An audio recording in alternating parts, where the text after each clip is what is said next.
And what if what worries you most today is never going to happen? Seriously, think about it. How many hours have you wasted worrying about things that, in the end, never arrived? How many sleepless nights spent dwelling on problems that your own mind invented?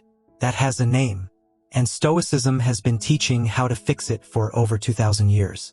I've lived it too, and it's exhausting. Stoicism isn't a philosophy for cold, emotionless men.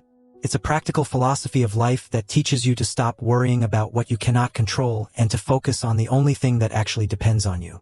Marcus Aurelius ruled the most powerful empire in the world and still fought against anxiety and fear. Epictetus was a slave and found a mental peace that no one could take away. What did they know that we have forgotten? That some things are under your control and some are not. Confusing the two is the root of all unnecessary suffering. Today, I'm not going to give you pretty quotes. I'm going to show you, step by step, how to apply Stoic philosophy to eliminate anxiety, regain your calm, and stop living with that knot in your stomach, even when everything around you is upside down. Before we begin, write in the comments and quote, "Under my control," and quote, "Don't do it for me." Do it as an anchor, as the first real step toward controlling your mind instead of letting your thoughts control you. I am Stoic Face, and in this video you are going to learn to let go of what weighs you down. Let's go. Tool 1, the surgery of judgment. Let's be honest. Most of what makes you suffer doesn't exist. At least not in the real world.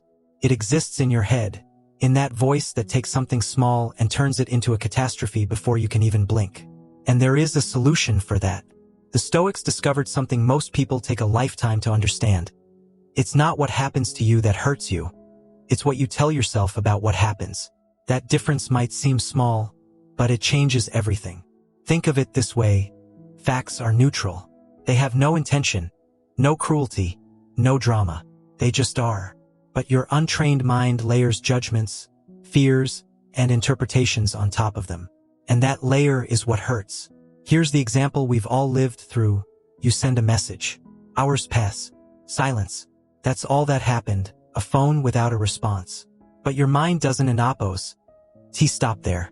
It starts, and quote, "They re-ignoring me, and quote, "I did something wrong, and quote, "I don't matter to them, and quote."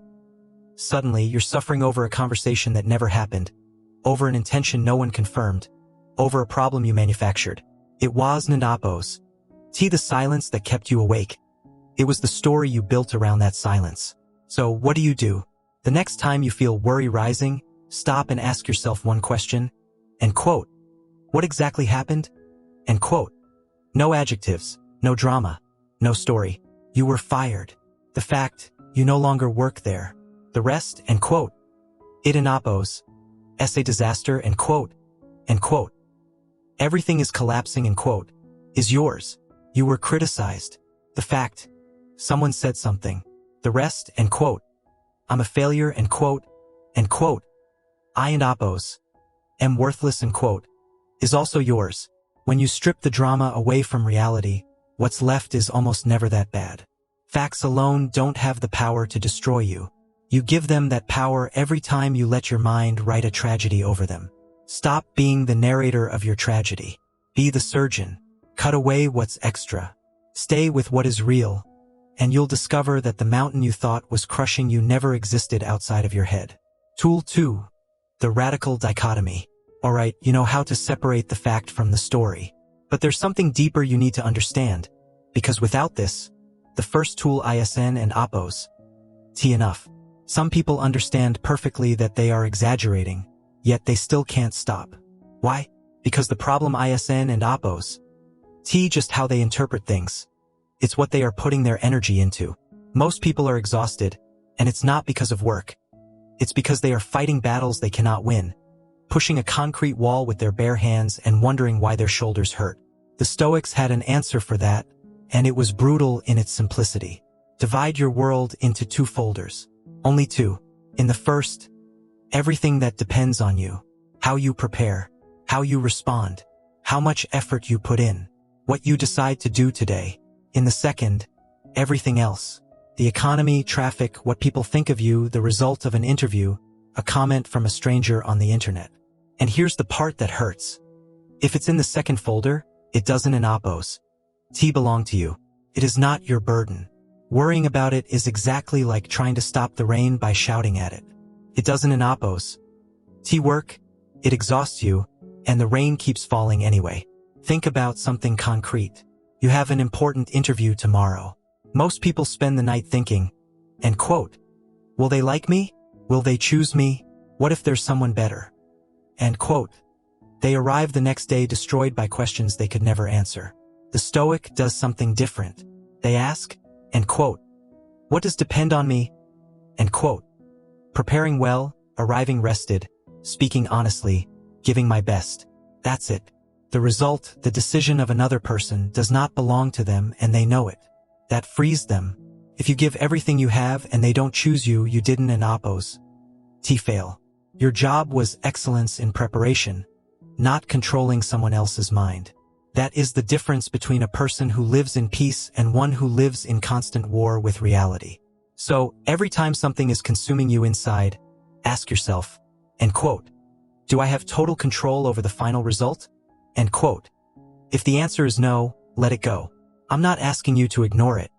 I'm asking you to stop suffering for something that was never in your hands. Put all your energy into what is yours, your character, your effort, your response. The rest is noise. Tool 3, the visualization of fortitude. You know what's yours and what ISN and oppose. But there's a type of worry that survives even then. A deeper, quieter fear. The one that doesn't and oppose. Come from what happened, but from what could happen. The one that lives at 3 a.m. when everything is quiet but your mind ISN and oppose. That fear has a trick. It only works in darkness, in uncertainty, in what you don and oppose. Dare look at directly. The monster under the bed ISN and oppose. Scary because it and oppose. Huge. It's scary because you haven and oppose. Seen it. The Stoic response is the bravest one. Turn on the light. The Stoics called it premeditatio malorum, the premeditation of adversity. Most people think this is masochism or, in quote, attracting bad luck. And quote, it's the exact opposite. You don and oppose. Do it to suffer. You do it to train. Think about what worries you most right now. That scenario you avoid imagining because it panics you. Losing your job, a relationship ending, a project failing. Now look at it head on. Close your eyes and visualize it in detail. Imagine it has already happened. You are there in that moment you feared so much. Now ask the questions that matter. Are you still breathing? Are you still the master of your choices? Is your character still yours? If you lose your job, you have hands, you have a mind, you've started over before. If you are rejected, your value as a person doesn't and oppose. Move an inch. If you are left alone, you will learn to be your own refuge. When you walk through that fear in your mind and come out the other side realizing you are still standing, something changes. The fear doesn't and oppose. Disappear, but it loses its power. It's no longer an unknown threat. You've met it, you've looked at it, you've survived it. The future stops being a threat the day you have faced it 1,000 times in your mind. That is how you become invincible. Tool 4, voluntary discomfort. There is something the previous tools cannot give you. You can learn the theory, but if your body and mind have never experienced real friction, it all falls apart when life gets truly ugly. Why do most people break at the first serious problem? Because they've lived for years without resistance. The muscle you never train doesn't and oppose. Exist when you need it. Confidence is a muscle. It's not an emotion that just appears. It is built with evidence. Stoicism proposes something strange. Seek discomfort before it finds you. Don't wait for life to hit you to find out if you're strong. Hit yourself first under controlled conditions. Take a cold shower when everything in you says no. Go for a walk in the rain when the couch is right there. Leave your phone in another room for hours. These are small things, but the message. Tool 5. Memento mori. We reach the last one, the most uncomfortable, the most powerful. It's called memento mori. Remember that you will die.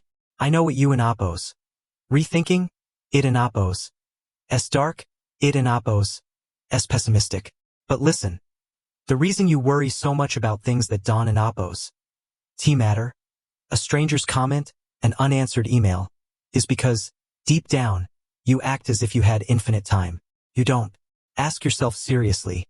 And quote, if I knew today was my last day, would I care about that unanswered message? Would that criticism hurt? And quote, you would throw all that away and keep only what has real weight. The people you love, the person you are, this exact moment. Memento mori is not an invitation to sadness. It's a filter. It's the most brutal and honest filter there is. Every time a worry is consuming you, stop and ask, and quote, will this matter at the end of the road? And quote, if the answer is no, and it almost always is, that worry has no right to steal another second from you. Your time is the only thing you truly own. Don and Oppos. Give it away to anxiety or to the need for approval. Use your mortality as a compass.